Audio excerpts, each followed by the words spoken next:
What's the biggest moment in your life that you've had to rely upon God? My dad and my sisters, when I was about 8 years old, they got into a really, really bad car accident. And it was Mm, crazy that I was supposed to go with them, but I chose not to. mm, Just something just told me not to. And then anybody know me, like when I was a child, I never wanted to be separated from my dad. I went everywhere he went. If I could mm, go, I was going. This particular time, I just didn't want to go, and they end up being on the highway, and they flipped their truck over. mm. Some I can't even remember how many times, but it was crazy. My sister got ejected from the car. My dad has a cut on his head. It's a patch where a flap of his head was just hanging. You know what I mean? Wow. And my other sister, she had glass in her eyes and her hair, and it was really bad. And I was supposed to be there, and I remember just being with my mom and just praying. I didn't even really understand Mhm. praying and how to exactly pray like I know now, but I just Right. remember praying, just praying really hard that I needed them.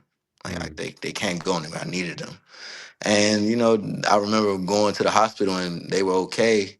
They were gonna make it and things like that. And I remember people just kept coming back, just kept saying, "Man, I don't know who y'all God is, but He loves y'all very much." I'm telling you, mhm, because they don't see people make it from crashes like that.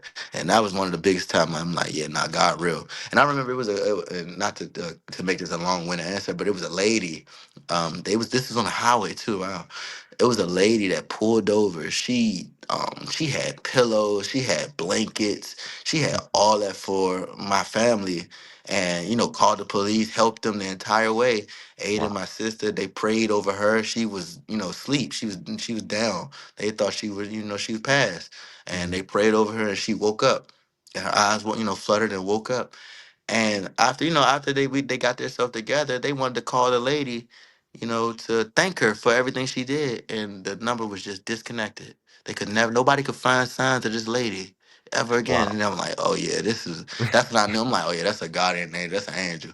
You know what I Mhm, mean? That's something that wasn't a coincidence that lady did all that, and they mm, are saved, and it was amazing. That's when I realized, like, I really started to know, like, yeah, God real. There's no coincidences in this life, and take mm. everything, just to be grateful for every breath and every day, because it could be gone that fast.